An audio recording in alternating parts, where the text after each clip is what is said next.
Channel को subscribe करें और बेल आइकन पर क्लिक करें लेटेस्ट वीडियोस के लिए।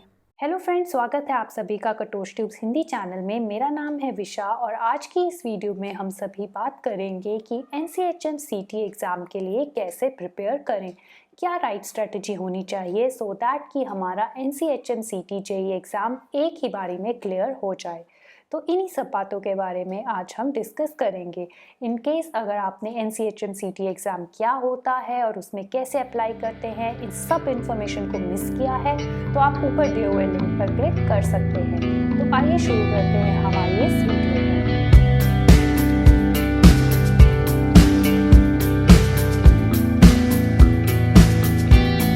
इस वीडियो में मैं आप सभी के साथ 5 बहुत ही इंपॉर्टेंट पॉइंट डिस्कस करूंगी, जिसमें मैं आप सभी को बताऊंगी कुछ इंपॉर्टेंट बातें जिससे कि आप अपनी प्रिपरेशन को बहुत ही क्लियर रख सकते हैं। तो सबसे पहला पॉइंट जो हम डिस्कस करेंगे वो ये होगा कि प्रीवियस ईयर के क्वेश्चन पेपर्स को सॉल्व करना। आप बहुत सारी वेबसाइट्स पे जाके या आप NTA की भी वेबसाइट पे जाएंगे अगर, तो वहाँ से आपको जो है पिछले साल के क्वेश्चन पेपर्स जो हैं अवेलेबल हो जाएंगे। और अगर आपको मान लीजिए NTA की वेबसाइट पे पेपर्स नहीं मिल रहे हैं तो आप और भी अलग तरह की एजुकेशनल वेबसाइट पे जा सकते हैं, जहाँ से आप ये क्वेश्चन पेपर्स डाउनलोड कर सकते हैं। उन क्वेश्चन पेपर से प्रैक्टिस करने पे आपको ये हेल्प होगी कि आपको क्वेश्चन पेपर के डिफ़िकल्टी लेवल का पता चलेगा कि किस डिफ़िकल्टी लेवल का पेपर आता है, आपकी तैयारी किस तरह की चल रही है, आपको वो भी पता चलेगा और आपको इम्पॉर्टेंट क्वेश्चंस या इम्पॉर्टेंट टॉपिक्स भी पता चलेंगे। मान लीजिए कि क्वांटिटेटिव एप्टीट्यूड से, ट्रिग्नोमेट्री से, या मान लीजिए सिंपल जो है हमारा नंबर सीरीज से आपको ज़्यादा क्वेश्चंस आए हैं तो आप उन टॉपिक्स पे ज़्यादा फोकस कर सकते हैं। तो ये सब हेल्प जो है आपको प्रीवियस ईयर के क्वेश्चन पेपर सॉल्व करने से हो जाएगी। उसके बाद जो आपको एक इम्पॉर्टेंट पॉइंट का ध्यान रखना है वो ये है कि एक टाइम टेबल बना के चलना है। एक टाइम टेबल बना लीजिए और रेगुलरली उसी टाइम टेबल पे फोकस कीजिए। फॉर एग्जांपल, अगर आप सुबह जल्दी नहीं उठना चाहते हैं और आप रात देर तक पढ़ना चाहते हैं तो आप अपना टाइम टेबल सुबह के 9 या 10 बजे से शुरू कीजिए और रात को 10 या 11 बजे पर उसे ख़त्म कर दीजिए। ऐसा नहीं है कि पूरा टाइम हमें पढ़ते ही रहना है, बीच में आप छोटे छोटे ब्रेक्स भी ले सकते हैं, जिससे कि आपका जो है थोड़ा एंजॉयमेंट भी हो जाएगा और साथ ही साथ आपकी पढ़ाई भी हो जाएगी। टाइम टेबल बनाते वक्त आप सबको ये बात का ज़रूर ध्यान रखना है कि पहले सिर्फ एक ही सब्जेक्ट पे फोकस करते हुए टाइम टेबल बनाएं। फॉर एग्जांपल, अगर आपको इंग्लिश अच्छे से आती है तो पहले अपना इंग्लिश का सारा सिलेबस ख़त्म कर लीजिए।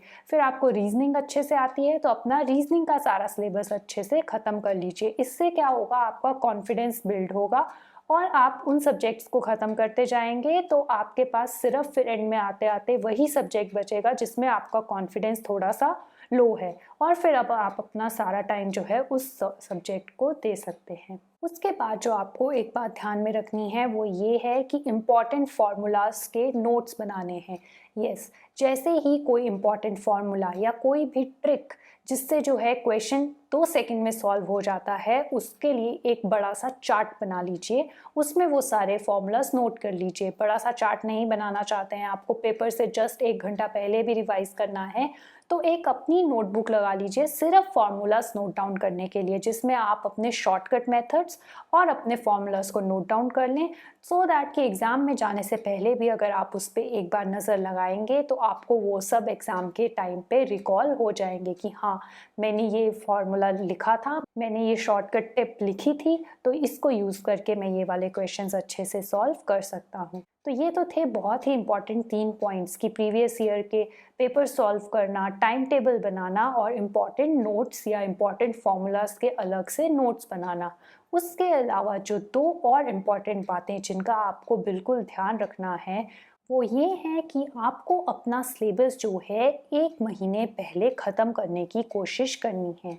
1 महीने पहले सिलेबस ख़त्म करने से क्या होगा कि आपके पास पूरा 1 मंथ जो होगा वो रिवीजन के लिए बच जाएगा। फॉर एग्ज़ाम्पल, उस पूरे 1 महीने के टाइम पे आप शॉर्ट फॉर एग्ज़ाम्पल मान लीजिए 1 हफ्ता बचा है और आपको 4 सब्जेक्ट या 5 सब्जेक्ट्स की रिवीजन करनी है, तो आप 4 या 5 डेज जो है उस सब्जेक्ट्स की रिवीजन पे लगा सकते हैं, जिससे कि आपके वो सब्जेक्ट्स 100% हो जाएंगे। मान लीजिए आपने रीजनिंग सबसे पहले पढ़ा था, मैं आपको ऐसे ही एग्जाम्पल दे के बताना चाहूँगी कि मान लीजिए आपका पेपर जून में है और आपने रीजनिंग की पढ़ाई की थी जनवरी में, तो हो सकता है कि मई मंथ तक आते आते आपके रीजनिंग के कॉन्सेप्ट्स आप थोड़े से भूल जाएं। तो अगर आप पेपर से 1 महीना पहले पूरा महीने को रिवीजन के लिए डेडिकेट कर देंगे तो वो आपके लिए बहुत ही ज़्यादा हेल्पफुल रहेगा।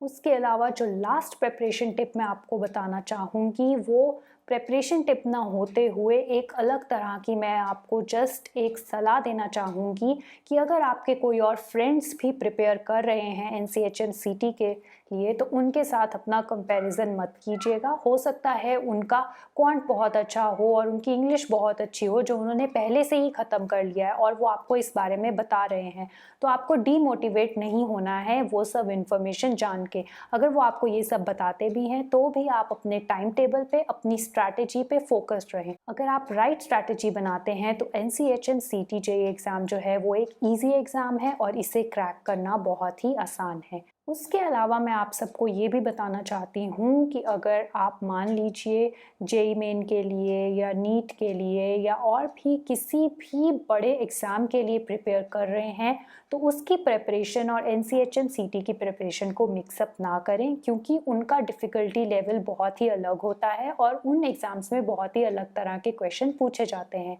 जबकि आपके NCHM-CT JEE एग्ज़ाम का डिफ़िकल्टी लेवल बहुत ही जो है एक तरह से आप मान लीजिए ईजी होता है और उसमें बहुत ही अलग तरह के क्वेश्चंस आपसे पूछे जाएंगे, क्योंकि NCHM-CT में जो है आपके साइंस, आर्ट्स और कॉमर्स हर बैकग्राउंड का स्टूडेंट जो है अपीयर कर सकता है, जबकि जो है बाकी के जो नेशनल लेवल एग्ज़ाम्स हैं उनमें ऐसा नहीं है। उसमें एजुकेशनल बैकग्राउंड आपकी स्ट्रीम का भी बहुत बड़ा रोल प्ले रहता है। इसलिए इन सब एग्ज़ाम्स की प्रिपरेशन को मिक्स ना करें। अगर आप सिर्फ NCHM-CT क्लियर करना चाहते हैं तो उसके लिए डेडिकेटेडली प्लान बनाएं और उसी प्लान पे फोकस करते हुए अपनी प्रिपरेशन करें। तो ये तो था कुछ मेरी तरफ से आपको टिप्स। अगर आप कुछ और इन्फॉर्मेशन जानना चाहते हैं या आपको कोई हेल्प चाहिए तो आप नीचे कमेंट सेक्शन में मुझसे पूछ सकते हैं। तब तक के लिए please remember to subscribe to my channel.